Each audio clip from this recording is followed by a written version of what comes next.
নমস্কার। আচ্ছা, একটা গল্প দিয়ে শুরু করা যাক। ধরে নিন যে আপনি একটা বাড়ি করছেন, একটি জায়গা নির্ধারিত করেছেন, সেই জায়গায় ভিত খোঁড়া হয়েছে, প্রচুর ইট, বালি, সিমেন্ট, পাথর, রড একত্রিত করা হয়েছে। সময়ের সঙ্গে সঙ্গে বাড়ি আস্তে আস্তে উঁচু হচ্ছে। আপনি যতদূর পর্যন্ত উচ্চতা বাড়ানোর জন্য পারমিশন নিয়েছেন, ধরে নিন 3 তলা, 4 তলা বা 5 তলা, যাই হোক, ততদূর পর্যন্ত বাড়ি উঠছে। প্রচুর ইট, বালি, সিমেন্ট, পাথর সংগ্রহ করছেন। এভাবে বাড়ি উঠতে উঠতে কিছুদিন সময় লাগলো। একটা সময় সম্পূর্ণ একটা বাড়ি তৈরি হয়ে গেল। যখন বাড়িটা তৈরি হয়ে গেল, তারপরে তাতে জানলা দরজা লাগানো হলো, ভেতরে রং হলো, বাইরে রং হলো, ফার্নিচার হলো, গৃহপ্রবেশ হলো। আচ্ছা, গৃহপ্রবেশ তো হয়ে গেল, এই বাড়িতে আপনি বাস করছেন। এখনো কি আপনি সেই আগের মতো ইট, বালি, সিমেন্ট কিনবেন? আপনি বলবেন যে আমি কি পাগলের মতো প্রশ্ন করছি। পাগলের মতো প্রশ্ন না, একটু ভেবে দেখুন তো। যদি আপনি এই ভুলটা রোজ করছেন, কিন্তু আমি করি না, আগে করতাম, কিন্তু এখন বেশিরভাগ মানুষ এই ভুলটা রোজ করছে, যে বাড়ি তৈরি হওয়ার পর সেই আগের মতো ফেজে ইট, বালি, সিমেন্ট, পাথর, রড সংগ্রহ করছে। ফলে কি হচ্ছে, আপনার তো পারমিশন নেওয়া আছে, ধরুন 3 তলা বা 4 তলা বা 5 তলা যাই পর্যন্ত, তার উপরে তো আপনি উঠতে পারছেন না। তাহলে আপনি কি করছেন, আপনার বাড়ির বাইরে যে ছাড় আপনার নিজস্ব জায়গা ছিল, সেই জায়গায় সংগ্রহ করতে শুরু করেছেন। বাড়ি আর হাইটে বাড়ছে না, এবার সাইডে বাড়ছে। সাইডের জায়গা যখন শেষ হয়ে যাবে, তখনও যদি আপনি ওই ভুলটা কন্টিনিউ করতে থাকেন, তাহলে এবার ভেতরে সংরক্ষণ করতে হবে। কারণ বাইরে তো আপনার তার বাইরে জায়গা নেই, এটা অন্য জায়গা। ভেতরে সংরক্ষণ করতে হবে। ভেতরে সংরক্ষণ করতে গেলে একটা সময় আসবে যখন আপনাকে কিন্তু আর বাড়িতে থাকার জায়গা পাবেন না, বাড়ি ছেড়ে চলে যেতে হবে। আপনি বলবেন এই গল্পটা কেন? স্বাস্থ্য সমৃদ্ধি চ্যানেলে আমি প্রতিদিন নতুন নতুন টপিকস নিয়ে আসি একটাই কারণে, যে আমাদের জীবনে ভুলটা কোথায় হচ্ছে, সেই ভুলটা আপনাদের বিভিন্ন গল্পের মাধ্যম দিয়ে যাতে আপনাদের বোঝাতে পারি সহজভাবে। দেখুন, আমরা মানুষ হয়ে জন্মেছি। জন্মানোর পর থেকে আমাদের শরীরের বৃদ্ধি খুব ফাস্ট হয়। 0 থেকে 5 বছর বয়স পর্যন্ত আমাদের উচ্চতা বৃদ্ধির হারটা খুব বেশি থাকে। 5 থেকে 10 বছর বয়স পর্যন্ত এই যে বৃদ্ধির হারটা একটু স্লো হয়ে যায়। 10 থেকে 18 বছর বয়স পর্যন্ত, বিশেষত মেয়েদের ক্ষেত্রে, এই বৃদ্ধির হারটা বেশ গতিবান হয়ে যায়। আর পুরুষদের ক্ষেত্রে 10 থেকে ওই 18-25 বছর বয়স পর্যন্ত ম্যাক্সিমাম হাইট বাড়তে পারে। হ্যাঁ, ব্যতিক্রম আছে, কিছু কিছু ক্ষেত্রে 26, 27, 28 বছর পর্যন্ত ব্যতিক্রমীভাবে হাইট বাড়ে। তার মানে আমি এখানে বোঝাতে চাইছি যে এই যে আমাদের মানব শরীর 0 বছর বয়স থেকে একটা নির্দিষ্ট হাইটে আসতে ধরে নিন গড় 25 বছর সময় লাগে। এই 25 বছর আমাদের জীবনের এমন একটা সময়, যে সময়টা আমরা প্রচুর খাইও প্রচুর, একবারের জায়গায় 5 বার খাই, হজম ক্ষমতাও থাকে চূড়ান্ত, মন থাকে সুস্থ, খেলাধুলার মানসিকতা থাকে। 25 বছরে আমার বাড়ি কিন্তু তৈরি হয়ে গেল। আচ্ছা, একটা বাড়ি তৈরি হয়ে যাওয়ার পর যেমন আমরা ইট, বালি, সিমেন্ট আর দরকার নেই, হ্যাঁ তখন দরকার, কিরম দরকার? মেনটেনেন্সের জন্য। ঠিক সেরকম আমাদের শরীরও 25 বছর বয়স পর্যন্ত আমরা যা খেয়েছি, অর্থাৎ ওই ইট, বালি, সিমেন্টের মতো আর কি, বাড়ি তৈরিতে যেগুলো লেগেছে, তা আমরা যা খেয়েছি, যতবার খেয়েছি, 25 বছর বয়সের পরে কিন্তু সেই খাবারটাই, অভ্যাসটা খারাপ হয়ে যেত, সেই খাবারটাই আমাদের বিভিন্ন রকম রোগের কারণ হয়ে দাঁড়ায়। আমি তথ্য প্রমাণ দিয়ে বোঝাবো আপনাদের, আপনারা দয়া করে সঙ্গে থাকুন। প্রথমে বলে নিই, এটা কিন্তু কোনো চিকিৎসা পরামর্শের চ্যানেল নয়, আমি কোনো ডাক্তার নই, আমি সিম্পল একজন নিউরোথেরাপিস্ট। আমি একজন খুব ভালো শিক্ষার্থী বলতে পারেন। আমি শিখি, প্রতিনিয়ত শিখে যাচ্ছি। আর আমি যা শিখি আমি নিজের ওপরে, নিজের আত্মীয় পরিজনের ওপরে, পরিচিতদের উপরে প্রয়োগ করে সুফল পেয়েছি। তাই আপনাদের আমি এটা জানাচ্ছি। আপনারা যদি এই ব্যবস্থা, আমার বক্তব্য বিশ্বাস করে বা আমার অন্যান্য ভিডিওগুলো যদি দেখে এই পদ্ধতি অবলম্বন করতে চান, অবশ্যই কোনো একজন বিশেষজ্ঞর পরামর্শ নিয়েই এটা শুরু করবেন। সবসময় মাথায় রাখবেন, প্রত্যেকটা মানুষের শরীরের গঠন, তাদের শারীরিক অবস্থা প্রত্যেকের কিন্তু আলাদা আলাদা, সবার ক্ষেত্রে সমান নয়। অতএব এটা আমার একটা অভিজ্ঞতা, আমি আপনাদের সঙ্গে শেয়ার করছি। ভালো করে বোঝার চেষ্টা করুন, আপনার ক্ষেত্রে কতটা ঠিক আপনি নিজে যাচাই করে নিন। যে কথা বলছিলাম, যে আমাদের 25 বছর বয়সের পরে এত খাওয়া আমাদের জন্য রোগের কারণ হয়ে দাঁড়ায়। কিভাবে? আচ্ছা, আমাকে পাগল ভাববেন না, বলুন তো, খাবার কি আমাদের শক্তি দেয় না শক্তি চুরি করে? আপনি বলবেন এ আবার কিরকম ধরনের কথা? আমি বলছি, আপনি বোঝার চেষ্টা করুন, সিরিয়াসলি নিন, শেখার মানসিকতা নিয়ে, তাহলে দেখবেন শুনতে ভালো লাগবে।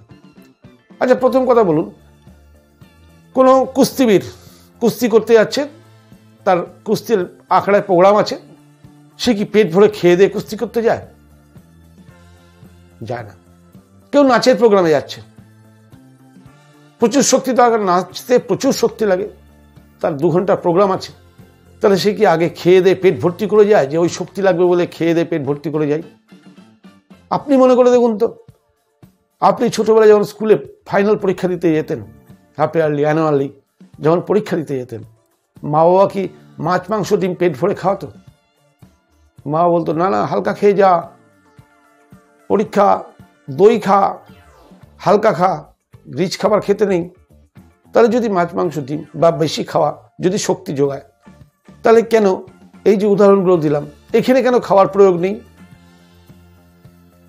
অর্থাৎ এটা আপনি বলতে পারেন, খাবার তো অবশ্যই দরকার আছে, খাবার ছাড়া ওই যে বললাম মেনটেনেন্স, এই যে শরীরটা আমাদের তৈরি হয়েছে, এই শরীরটার মেনটেনেন্স দরকার তো প্রতিনিয়ত, প্রতিদিন, প্রতি মুহূর্তে।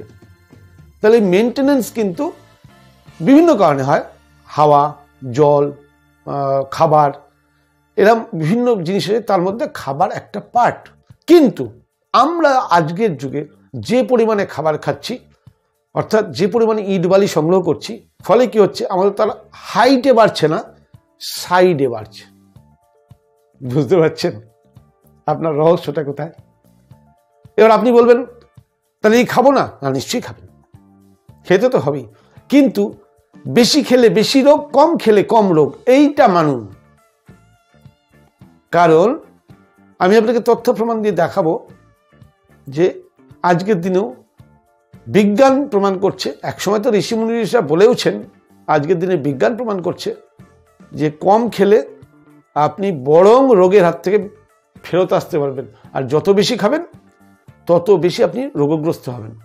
একটা সমাজে প্রবাদ চলে, আচ্ছা আমার এই সমস্যা কি খাবো, আচ্ছা আমার এই সমস্যা কি খাবো, ডাক্তারবাবু কি খেলে আমি ভালো থাকবো? আমরা সবসময় কি খাবো কি খাবো কি খাবো করে যাই, কিন্তু একবার আমরা ডাক্তারকে সঙ্গে আলোচনা করি না, বা আমরা ডাক্তারকে বলি না ডাক্তারবাবু কি খাবো না। কিন্তু আজকাল ডাক্তাররা বলা ছেড়ে দিয়েছে, কেন? রোগীরা, ডাক্তাররা যদি বলে যে অ্যানিম্যাল প্রোটিন খাবেন না, ডাক্তাররা যদি বলে যে দুধ বা দুধের তৈরি কোনো প্রোডাক্ট খাবেন না, আপনারা বলবেন ডাক্তার বাজে।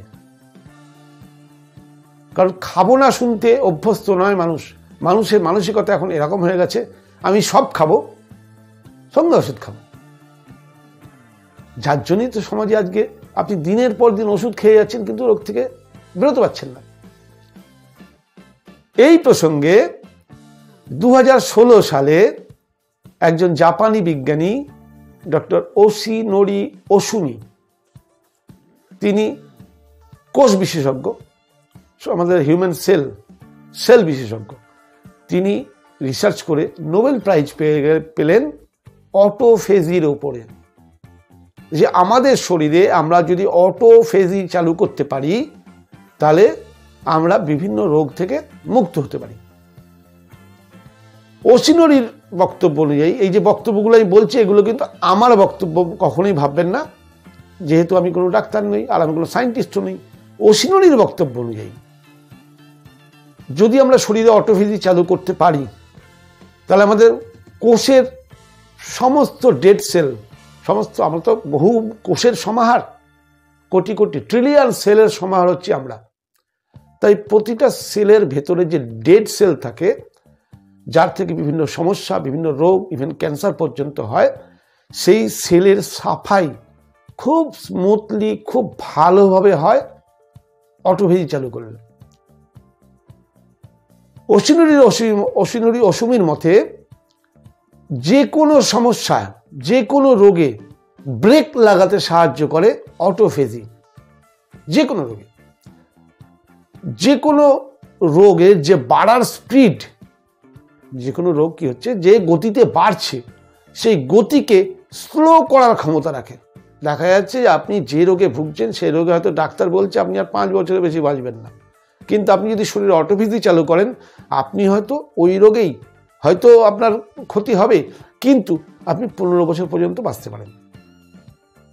এটা ওশিনোরি অসুমি রিসার্চ করে নোবেল পুরস্কার পেয়েছেন এর উপরে, কিন্তু আমরা এটা প্রচার নেই বলে আমরা জানি না। আমাদের শরীরের যে ন্যাচারাল ইমিউন সিস্টেম, যে ইমিউন সিস্টেম অনেক সময় মুখ থুবড়ে পড়ে বিভিন্ন প্রাকৃতিক কারণে, বিভিন্ন কারণে, বা কোনো অত্যধিক স্ট্রেসের কারণে, ফলে কি হয়, আমাদের শরীরের রোগ প্রতিরোধ ক্ষমতা কমে যাওয়ার ফলে বিভিন্ন রোগ আমাদের চেপে ধরে। অনেক ক্ষেত্রে কি হয়, আমাদের রোগ প্রতিরোধ ক্ষমতা হাইপার হয়ে যায়, অর্থাৎ আমাদের শরীরের জিনিসকেও সে চিনতে পারে না, ক্ষতিগ্রস্ত করতে শুরু করে, যেটাকে বলা হয় auto immune disease. Immunity automatic আমাদের বিরুদ্ধে কাজ করছে। দুটো ক্ষেত্রেই এই ইমিউনিটি সিস্টেমকে স্টেবল করার ক্ষমতা রাখে অটোফেজি, যদি আপনি প্রতিনিয়ত অটোফেজি চালু রাখতে পারেন শরীরে। ওশিনোরি অসুমির মতে মানসিক স্বাস্থ্য ঠিক রাখতে সাহায্য করে অটোফেজি। আমি বলবো অটোফেজি কিভাবে করবেন, অটোফেজি কি সে বিষয়ে অবশ্যই বলছি। অটোফেজি আপনার শরীরের শক্তি, এনার্জি একে বাড়িয়ে দিতে পারে, ঠিক আছে। আর সবচেয়ে যেটা বেশিরভাগ লোকের চাহিদা, ওজন কম, অটোফেজি ম্যাজিকের মতো ওজন কমাতে পারে। অর্থাৎ ওই যে বললাম, আপনি এক্সট্রা ইট বালি সিমেন্ট জড়ো করেছেন, সাইডে বেড়ে গেছে, অটোফেজি কি করবে, ওই ইট বালি সিমেন্টকে ইউজ করে ও আস্তে আস্তে আপনাকে নর্মাল স্ট্রাকচারে দাঁড় করিয়ে দেবেন, একদম নর্মাল স্ট্রাকচার হয়ে যাবেন, এবং এটা খুব শীঘ্রই হয়। আপনি যদি রেগুলার অটোফেজি করতে পারেন, আপনার ওজন কমানোটা ম্যাজিকের মতো ব্যাপার হয়ে দাঁড়াবে, এবং সঙ্গে কিন্তু সব রকম সুবিধা পাবেন। প্রাকৃতিক এই পদ্ধতিগুলোতে এফেক্টের সঙ্গে কোনো সাইড এফেক্ট নেই। আচ্ছা, এবার মাথায় রাখুন যে এই যে অটোফেজি কি, অটোফেজি, ফেজি না, কথাটা ফেগি। তা অটো অর্থাৎ নিজে, ফেগি অর্থাৎ খাওয়া, অর্থাৎ নিজেকে নিজে খাওয়া। কিভাবে? ওশিনোরি অসুমি রিসার্চ করে বের করেছেন যে আমরা প্রচুর খাই বলে আমাদের এত রোগ। আমরা যদি রেগুলার উপবাস করি, ফাস্টিং করি, যেটা আমাদের ঋষিরা বহুদিন আগে বলে গেছেন, খেয়াল করে দেখবেন আমাদের কোনো শুভ কাজ উপবাস ছাড়া সার্থক হয় না। নিয়ম নেই, উপবাস করতেই হবে। শোক অনুষ্ঠানে বলুন, আনন্দ অনুষ্ঠানে বলুন, সবেতে উপবাস। এবং সমস্ত ধর্মে উপবাসের নিয়ম আছে। আমরা সেটাকে এখন কুসংস্কার বলে চালিয়ে দিয়েছি, কারণ এত খেতে অভ্যস্ত আর এত খেতে ভালোবাসি, ওটাকে আমরা বলি উপবাস মানুষরা করে নাকি, না খেলে বাঁচবো কি করে। কিন্তু বিজ্ঞান প্রমাণ করছে, এতদিন তো ঋষিমুনি এসে বলেছে, আমরা কুসংস্কার বলে চালিয়ে দিয়েছি, কিন্তু 2016 সালে নোবেল পুরস্কার পেল যে বিজ্ঞানী, তিনি রীতিমতো প্রমাণ করেছেন বলে আজ আমরা আরও ভালোভাবে মানছি যে না খেলেই মানুষ বাঁচে। হ্যাঁ, না খেলে মানে একদম না খেলে নয়, আবার খেলে মানে সবসময় খেলে নয়। সবসময় খেলেও মানুষ বাঁচে না, একদম না খেলেও মানুষ বাঁচে না। সব কিছুর একটা ব্যালেন্স সিস্টেম আছে। অশ্বিনী রশ্মি সেই ব্যালেন্স সিস্টেমটাকে আমাদের সামনে তুলে ধরেছেন। তিনি কি বলছেন? 8 ঘন্টার স্প্যানে খান আর রেগুলার 16 ঘন্টা না খেয়ে থাকুন। খুব সহজ। সকাল 10টায় খান, সন্ধ্যে 6টায় খান। কোনো কারণে যদি সন্ধ্যে 7টায় খান, তাহলে সকাল 11টায় খান। আপনি যদি বলেন রাত 8টার আগে খেতে পারবো না, তাহলে বেলা 12টায় খান। ঘুম ভাঙার পরে আপনি লিকুইড ফর্মে জুস খান। যখনই আপনি 8 ঘন্টা ফর্মে খাবেন আর 16 ঘন্টা না খেয়ে থাকবেন, তখন আমাদের শরীরে কি হয়? অটোফেজি চালু হয়। শরীরে কিন্তু প্রতি মুহূর্তে এনার্জি দরকার। শরীর এনার্জি ছাড়া চলতে পারে না। তাহলে শরীরের যখন এনার্জি লাগবে, শরীর কি করবে? আপনার শরীরের যে ডেড সেলগুলো আছে সেগুলোকে খেতে শুরু করবে। যখন ডেড সেল খাওয়া তার শেষ হয়ে যাবে, একদিনে তো এগুলো হয় না, দিনের পর দিন করতে হয়। তারপরে সে আপনার শরীরের ফ্যাট সেলকে খেতে শুরু করবে। ফ্যাট অর্থাৎ যার জন্য আপনি সাইডে মোটা হয়েছেন, ফ্যাট সেলকে খেতে শুরু করবে। সে আপনার যত রকম রোগ বলছেন তত রকম রোগকে স্লো করতে সাহায্য করবে। আর সময় থাকতে যদি আপনি রেগুলার অটোফেজি চালু করেন, আপনার বড় রোগ আসবেই না। হ্যাঁ, যারা সুগার, প্রেশার এই ধরনের রোগের রেগুলার ওষুধ খান, তারা অটোফেজি করলে অবশ্যই আপনার চিকিৎসকের বা কোনো বিশেষজ্ঞর পরামর্শ নিয়ে করবেন। কারণ অটোফেজি চালু করলেই অটোমেটিক আপনার ওষুধের প্রয়োজনীয়তা কমতে শুরু করবে। এবার যদি ওষুধের প্রয়োজনীয়তা কমার সঙ্গে সঙ্গে আপনি না জেনে গোয়ারের মতো অটোফেজি চালু করতে যান, আর সঙ্গে যদি ওষুধ কন্টিনিউ করেন, তাহলে সেক্ষেত্রে কিন্তু আপনার মৃত্যুর কারণ হয়ে দাঁড়াবে। কারণ গ্লুকোজের, আপনি সুগারের জন্য ইনসুলিনের ট্যাবলেট নিচ্ছেন, আপনি হাইপোগ্লাইসেমিয়াতে চলে যাবেন। জানেন কিনা জানি না, সুগার বাড়লে মানুষের ক্ষতি হয় না, সুগার কমলে মানুষের ক্ষতি হয়। যখনই আপনি এই অটোফেজি চালু করবেন শরীরে, আপনার কিন্তু সুগারের ট্যাবলেটের প্রয়োজনীয়তা শরীরে কমতে শুরু করবে। অবশ্যই কোনো ডাক্তারের পরামর্শে, তার দেখাশোনাতে অবশ্যই তবেই চালু করবেন। যারা বিপির ওষুধ খান, তাদেরও খুব শিগগিরই বিপির ওষুধ কম খেতে হবে, নাহলে হাই প্রেশার থেকে আপনি আস্তে আস্তে লো প্রেশারের দিকে যেতে শুরু করবেন। তাতে শরীরে বহুত ক্ষতি হতে পারে। অতএব কারুর পরামর্শ ছাড়া যারা রুগী তারা কখনোই করবেন না। হ্যাঁ, যারা রুগী নন তারা যদি করেন, তারা আগামী দিনে রুগী হবেনই না। অটোফেজি করলে আপনার স্কিনের গ্লো ম্যাজিকের মতো বাড়বে। সবচেয়ে বড় যেটা সবার চাই, সেটা হচ্ছে আমাদের বয়সের যে ছাপ, বয়স বাড়ার যে গতি, সেটাকে স্লো করে দেবে। আয়ু তো বাড়বেই, বয়স বাড়ার গতিকে স্লো করে দেবে। অর্থাৎ তার সবচেয়ে বড় প্রমাণ আমি নিজে। আপনারা নিশ্চয়ই ফলো করছেন আমার ভিডিওতে আমার এনার্জি লেভেল, আমার ক্ষমতা। তাহলে আজ আমি 60 বছর বয়সেও আমি নিজেকে 30-35 বছরের যুবক মনে করি। কারণ আমি রেগুলার শরীরে অটোফেজি ফর্মুলা অনুযায়ী খাওয়া দাওয়া করি। হয়ে গেল বিগত প্রায় 3-4 বছর। আমি খুব ভালো আছি। আমার পরিবারকে ভালো রাখতে পেরেছি। আমার পরিবারে কোনো ওষুধের দরকার পড়ে না, এমার্জেন্সি বাদে। এমার্জেন্সি সেটা তো সবসময় ওষুধের শরণাপন্ন হতেই হবে। কিন্তু আমি যদি লাইফস্টাইল বদল করে আমি যদি সুস্থ থাকতে পারি, আর আমি সেই জ্ঞানটাই আপনাদের সঙ্গে শেয়ার করার চেষ্টা করছি মাত্র। আমার চ্যানেল দেখে আপনারা যদি লাইফস্টাইলের কিছুটা পার্টও বদল করে আপনারা যদি সুস্থ থাকতে পারেন, এটাই হবে আমার সবচেয়ে বড় পাওনা। অতএব আপনারা বোঝার চেষ্টা করুন। আমি আজকের ভিডিওর মাধ্যমে দিয়ে কি বোঝানোর চেষ্টা করলাম, আমার উদ্দেশ্য যে বেশি খাওয়া মানে বেশি রোগ, কম খাওয়া মানে কম রোগ। নিরোগ বলবো না, কারণ আজকের এই সমাজ ব্যবস্থায় নিরোগ থাকা একটা সেই আকাশ কুসুম কল্পনা। কারণ সবেতেই পলিউশন, বায়ুতে পলিউশন, জলে পলিউশন, খাবারে পলিউশন, মানুষের মধ্যে পলিউশন, মানুষের সঙ্গে মানুষের সম্পর্কে পলিউশন, সবেতে পলিউশন। অর্থাৎ এই পরিস্থিতিতে 100% সুস্থ থাকা প্রায় অসম্ভব হয়ে দাঁড়িয়েছে। কিন্তু বেশি রোগের চেয়ে তো কম রোগ ভালো।